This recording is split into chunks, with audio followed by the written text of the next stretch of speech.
오늘 우리에게 주시는 하나님의 말씀은 누가복음 11장 1절부터 4절 말씀입니다.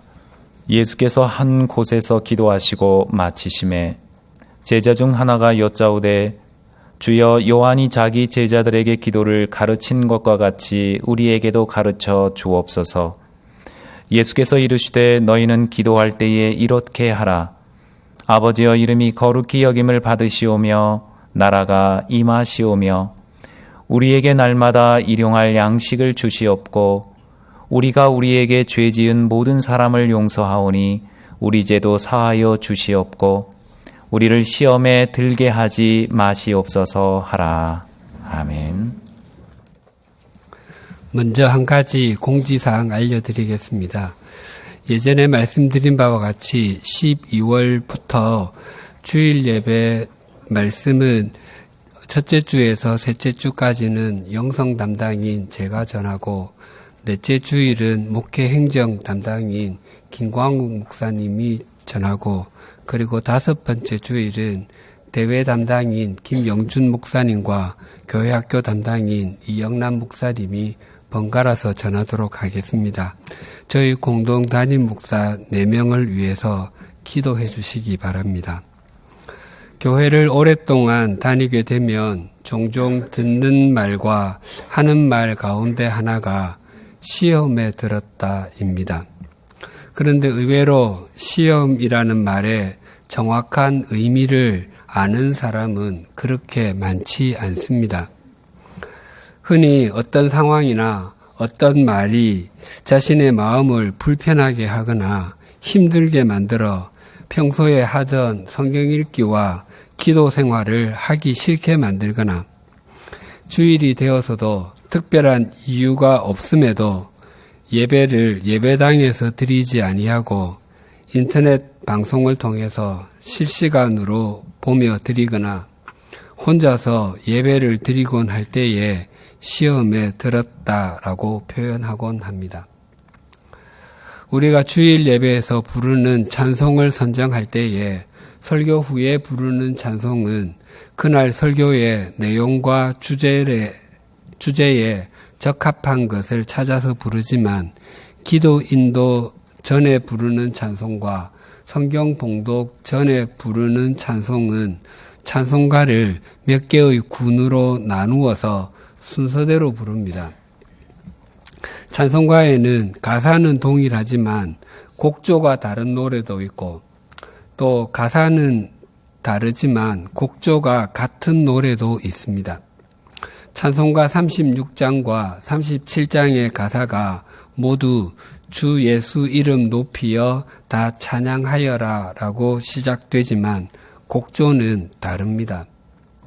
또 찬송가 108장과 114장의 가사도 모두 그 어린 주 예수 눌자리 없어 그 귀하신 몸이 구유의 인내로 시작되지만 역시 곡조는 다릅니다. 반면에 찬송가 28장의 가사는 복의 근원 강림하사 찬송하게 하소서로 시작되고 383장의 가사는 눈을 들어 산을 보니 도움 어디서 오나로 시작됩니다. 하지만 이 두 노래의 곡조는 동일합니다. 또 찬송가 427장의 가사는 맘 가난한 사람 복이 있나니 천국이 그들의 그심이요로 시작되고 550장의 가사는 시온의 영광 빛나는 아침 어둡던 이 땅이 밝아오네로 시작됩니다. 하지만 이 두 노래의 곡조도 동일합니다. 이처럼 같은 가사이지만 다른 곡조로 불리기도 하고 다른 가사이지만 동일한 곡조로 불리기도 합니다. 성경에 나오는 시험이라는 단어가 이와 비슷하게 사용되는 말입니다. 한 단어가 여러 가지의 뜻으로 사용됩니다. 야고보서 1장 13절에서 15절은 이렇게 증가합니다. 사람이 시험을 받을 때에 내가 하나님께 시험을 받는다 하지 말지니 하나님은 악에게 시험을 받지도 아니하시고 친히 아무도 시험하지 아니하시느니라. 오직 각 사람이 시험을 받는 것은 자기 욕심에 끌려 미혹됨이니 욕심이 잉태한즉 죄를 낳고 죄가 장성한즉 사망을 낳느니라. 하나님은 사람을 시험하시는 분이 아니시라고 단정해서 말씀합니다. 우리 속에 있는 욕심이 우리를 시험 속으로 끌고 간다고 말씀하십니다. 그런데 창세기 22장 1절 2절은 이렇게 증거합니다. 그 일 후에 하나님이 아브라함을 시험하시려고 그를 부르시되 아브라함아 하시니 그가 이르되 내가 여기 있나이다. 여호와께서 이르시되 내 아들 내 사랑하는 독자 이삭을 데리고 모리아 땅으로 가서 내가 네게 일러준 한 산 거기서 그를 번제로 드리라. 아무도 시험하지 않으신다는 하나님께서 아브라함을 시험하셨습니다. 그것도 아브라함이 쉽게 받아들이기 어렵고 아주 당황할 정도의 시험을 하셨습니다. 만약 하나님께서 우리에게 이런 정도의 시험을 하셨다면 하나님, 지금 제게 잘못 말씀하신 것이죠. 그렇지 않다면 저는 이제부터 하나님과 담을 쌓고 지내겠습니다. 라고 답변할 것입니다. 그런데 사람을 시험하는 일에 예수님도 예외가 아니셨습니다.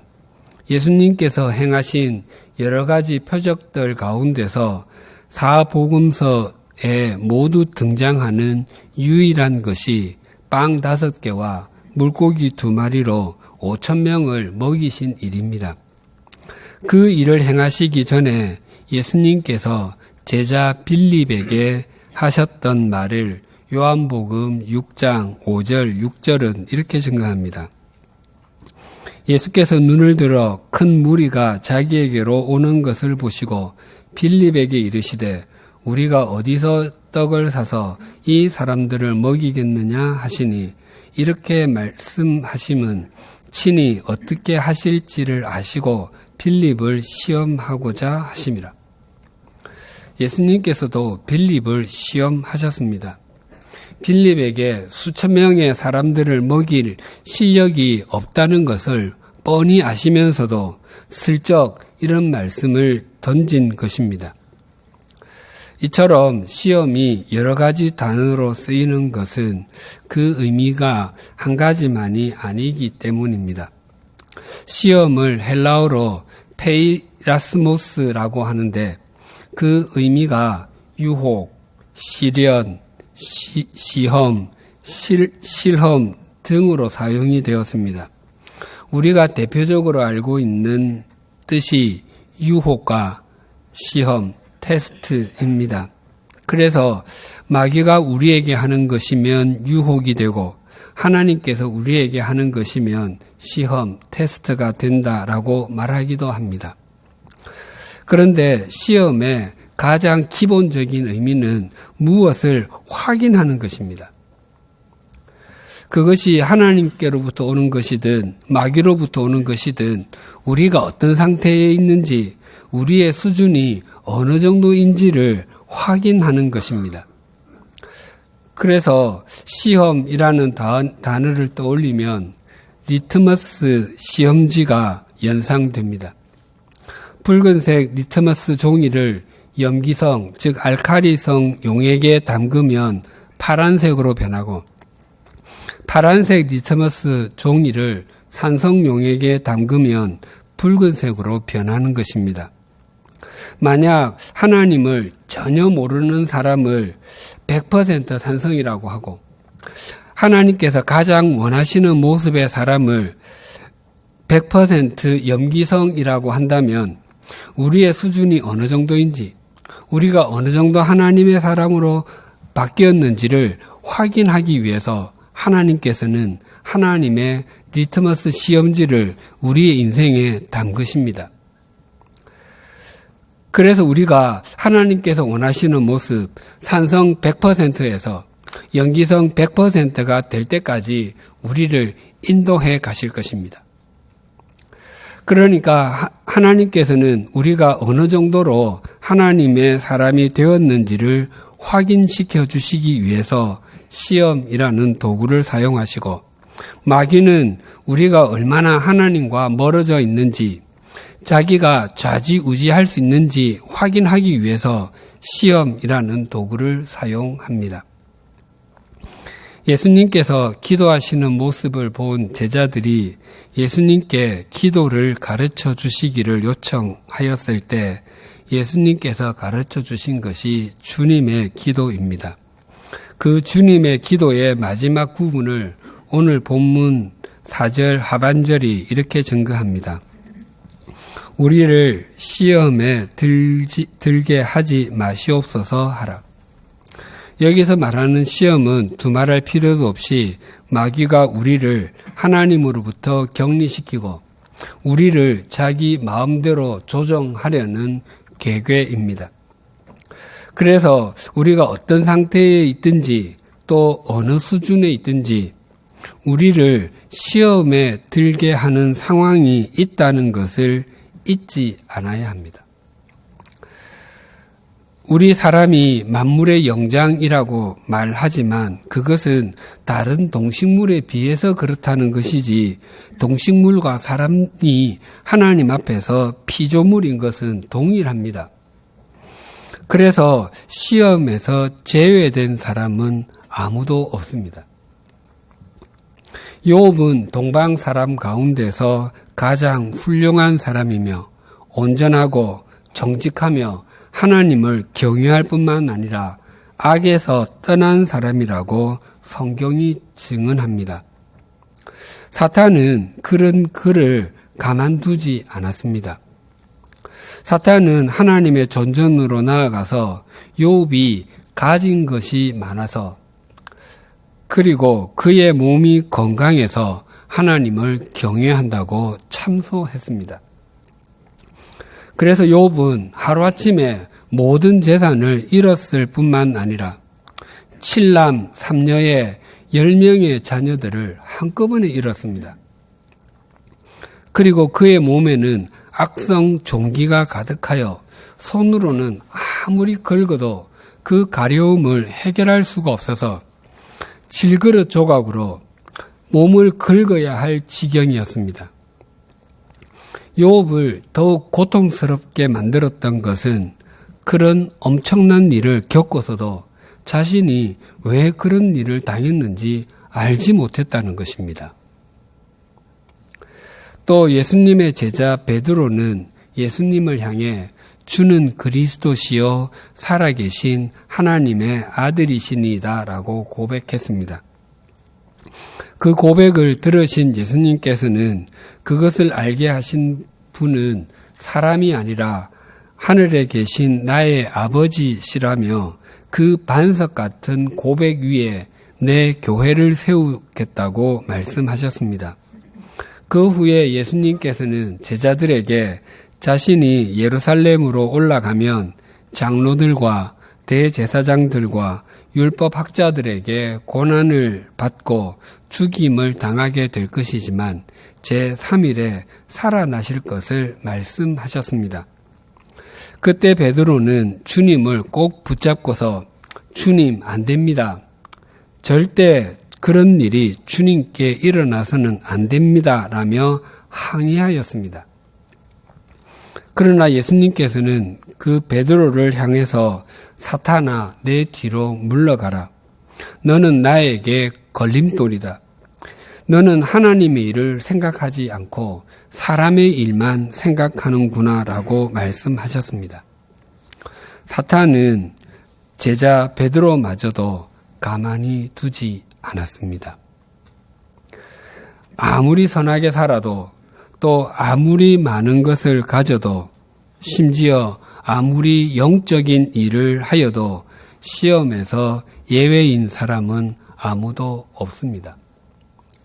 또한 시험에서 제외된 환경, 즉 시험 무풍지대도 없습니다. 사람이 최초로 겪었던 시험 장소가 에덴 동산입니다. 에덴 동산을 달리 표현하면 없는 것이 없는 곳입니다. 부족한 것도 없고 결핍도 없는 완벽한 환경입니다. 인류 역사상 에덴 동산보다 더 나았던 장소는 없었습니다. 그곳에서 마귀와 아담과 하와 사이에 있었던 일이 이러하였습니다. 창세기 3장 1절에서 6절이 이렇게 증거합니다. 그런데 뱀은 여호와 하나님이 지으신 들짐승 중 가장 간교하니라. 뱀이 여자에게 물어 이르되 하나님이 참으로 너희에게 동산 모든 나무의 열매를 먹지 말라 하시더냐. 여자가 뱀에게 말하되 동산 나무의 열매를 우리가 먹을 수 있으나 동산 중앙에 있는 나무의 열매는 하나님의 말씀에 너희는 먹지도 말고 만지지도 말라 너희가 죽을까 하노라 하셨느니라. 뱀이 여자에게 이르되 너희가 결코 죽지 아니하리라. 너희가 그것을 먹는 날에는 너희 눈이 밝아져 하나님과 같이 되어 선악을 알 줄 하나님이 아심이니라. 여자가 그 나무를 본즉 먹음직도 하고 보암직도 하고 지혜롭게 할 만큼 탐스럽기도 한 나무인지라. 여자가 그 열매를 따먹고 자기와 함께 있는 남편에게도 주매 그도 먹은지라. 아담과 하와는 에덴 동산에서 무엇이든지 할 수 있었습니다. 단 한 가지 그들이 마음대로 할 수 없었던 것은 동산 중앙에 있었던 선악을 알게 하는 나무의 열매, 즉 선악과를 먹지 못하는 것이었습니다. 그 선악과만 없었다면 에덴 동산에서 아담과 하와는 하나님과 구별이 되지 않는 존재였습니다. 선악을 알게 하는 열매, 아담과 하와로 하여금 자신들이 누구인지 또 하나님이 어떤 분이신지를 확인하게 해주는 경고등과도 같았습니다. 그들은 선악과를 볼 때마다 나는 창조주 하나님이 아니라 피조물이다. 나는 하나님의 다스림을 받는 존재이다를 기억해야 했습니다. 그런데 많은 사람들은 그 사건을 대할 때, 우리 사람은 하나님의 통치 아래에 있을 때에 비로소 바른 삶, 의미 있는 삶, 가치 있는 삶을 살 수 있구나라고 생각하지 않고 오히려 하나님께 항의합니다. 하나님, 선악과는 왜 만드셨습니까? 안 만드셨으면 그런 일이 없었을 것 아닙니까? 또 하와가 따먹으려고 할 때에 못 먹는 과일처럼 여겨지게 하시든지 아니면 따려는 순간에 팔이 부러지게 하셨으면 그런 일이 없었을 것 아닙니까? 하고 책임을 하나님께 전가하려고 합니다. 그러나 선악과 사건은 단지 먹는 것의 문제가 아니라 하나님의 말씀을 믿을 것인지 사탄의 말을 믿을 것인지의 싸움이었습니다. 또 내가 내 마음대로 할 것인지와 나의 뜻을 접고 하나님의 다스림을 받을 것인지에 관한 문제였습니다. 우리의 일상 속에서 어떤 문제나 어떤 상황이든 나의 욕심에 이끌릴 것인지와 하나님의 다스림을 받을 것인지의 사이에 갈등이 일어난다면 그것이 바로 선악과라는 사실을 잊지 않으셔야 합니다. 인류 최초의 사람을 시험했던 마귀는 공생애를 시작하려던 예수님도 시험하였습니다. 그 장소는 광야였습니다. 광야는 에덴 동산과는 정반대의 장소입니다. 광야를 달리 표현하면 있어야 할 것이 없는 곳입니다. 먹을 것, 마실 것 등 모든 것이 부족하거나 없는 아주 척박한 환경입니다. 예수님과 마귀 사이에 있었던 일이 이러하였습니다. 마태복음 4장 3절 4절이 이렇게 증가합니다. 시험하는 자가 예수께 나아와서 이르되 내가 만일 하나님의 아들이어든 명하여 이 돌들로 떡덩이가 되게 하라. 예수께서 대답하여 이르시되 기록되었으되 사람이 떡으로만 살 것이 아니요 하나님의 입으로부터 나오는 모든 말씀으로 살 것이라 하였느니라 하시니, 마귀가 예수님께 행한 시험도 아담과 하와에게 행했던 것과 본질적으로 다르지 않습니다. 마귀는 예수님께 당신이 정말 메시아라면 당신의 능력으로 그것을 한번 증명해 보시오. 그리고 사람들에게 빵으로 대변되는 세상에서 필요한 것들을 채워주어서 사람들이 기대하는 모습의 메시아로 당신의 모습을 드러내 보시오라고 예수님을 시험, 즉 유혹했습니다. 만약 마귀가 이러한 것들을 우리들에게 했다면 전혀 시험거리가 되지 않았을 것입니다. 왜냐하면 우리는 돌로 빵을 만들 수도 없고 사람들이 기대하는 것을 줄 수도 없는 존재이기 때문입니다. 그러나 예수님은 다릅니다. 예수님에게 돌로 빵을 만드는 일, 사람들이 원하는 세상적인 욕망을 채워주는 일은 아주 쉬운 일이었습니다. 그래서 이 시험은 예수님께는 심각한 것이었습니다. 그때 예수님은 나는 내 마음대로 행하기 위해서 이 땅에 오지 않았고 하나님의 말씀을 따라서 행하기 위하여 왔다고 단호하게 거부하셨습니다. 마귀의 유혹은 가장 완벽한 환경이었던 에덴 동산에서도 있었고 가장 척박한 환경이었던 광야에서도 있었습니다. 또한 부유하고 악에서 떠난 사람에게도 있었고 제자에게도 있었습니다. 심지어 하나님의 아들에게도 있었습니다. 그래서 우리가 어떤 환경 속에 있든지 또 우리가 어떤 자리에 있든지 마귀는 우리에게 시험을 걸어올 것입니다. 그래서 우리가 시험에 들게 하지 마시옵소서라고 기도를 드리는 것은 하나님께서 다스리는 삶을 거부하고 내가 다스리는 삶이나 마귀나 세속적 가치관이 다스리는 삶으로 나아가지 않겠습니다라고 결단하는 것입니다. 그런데 우리가 신앙생활을 하면서 당황하게 되는 것은 우리를 힘들게 하는 시험이 다가왔을 때 그것이 하나님께로부터 온 것인지 마귀로부터 온 것인지 구별하기 힘들 때가 있다는 것입니다. 그러나 그 시험이 어디서 왔는지를 구별하는 것보다 훨씬 더 중요한 것은 그것이 우리를 무너뜨리지 못하고 하나님께서는 그 모든 것으로 선을 만들어 내신다는 것입니다. 왜냐하면 비록 그 시험이 마귀가 우리를 유혹하는 것이라고 해도 마귀는 하나님의 손 안에 있기 때문입니다. 아담과 하와는 한순간의 유혹의 시험에 넘어져 먹지 말아야 할 것을 먹고 말았지만 하나님께서는 그들에게 가죽 옷을 지어 입히심으로 그들을 새롭게 해 주셨습니다. 욥은 이유를 알지 못하고 시험을 당해 그가 가진 재산과 자녀들과 건강을 잃었습니다. 하지만 그것을 모르지 않으시는 하나님께서 회복시켜 주셨습니다.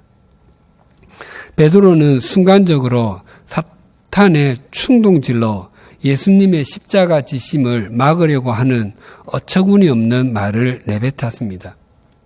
그리고 후에 모두가 주를 버릴지라도 나는 결코 버리지 않겠나이다 라고 장담까지 했지만 그 말은 곧 허언이 되고 말았습니다.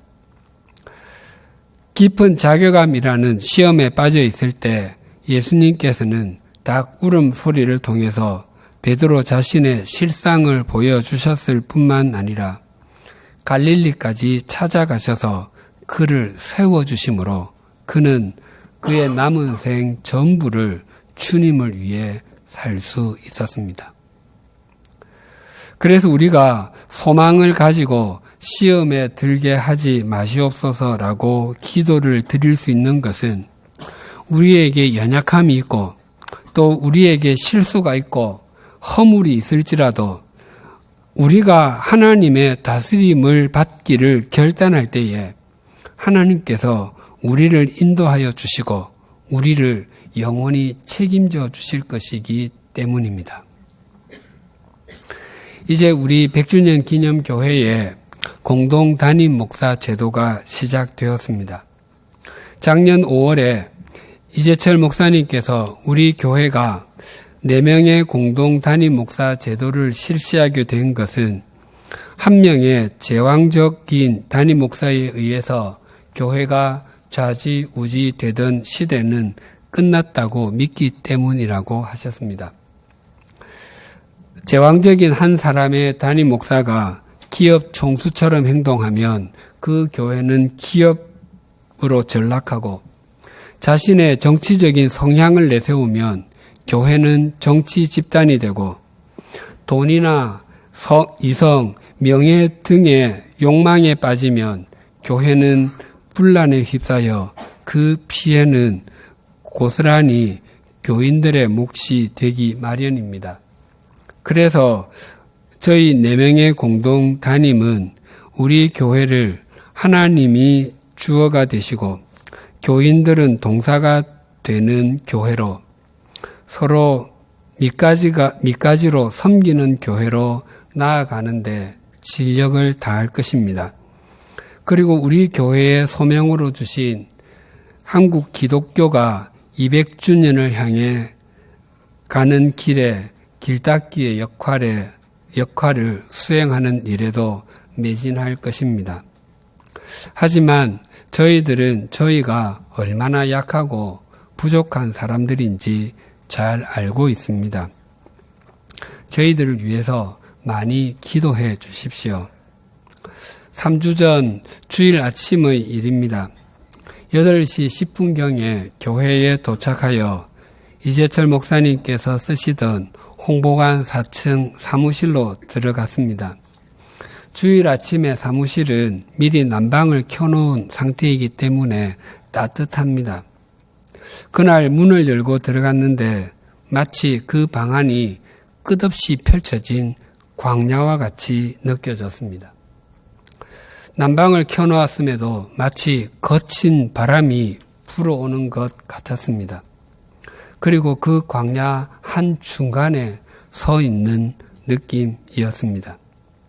그때까지 주일 설교가 있는 주일에 그 방을 100번도 넘게 들어갔는데 그날의 그 느낌은 처음이었습니다.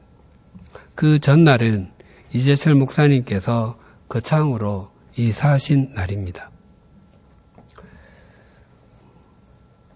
의자에 앉아서 기도를 드렸습니다. 하나님, 우리 100주년 기념교회를 인도해 주십시오. 우리 공동 담임 목사 4명을 도와주십시오. 저는 21년 전인 1997년 10월에 목사로 안수를 받았습니다. 목사 안수식을 하기 전에 먼저 예배를 드리는데 그 예배 중에 한 장로님이 드린 기도를 잊을 수가 없습니다. 지금은 그 장로님의 얼굴과 이름을 기억하지 못합니다. 그리고 그분이 어느 교회를 섬겼는지도 기억하지 못합니다.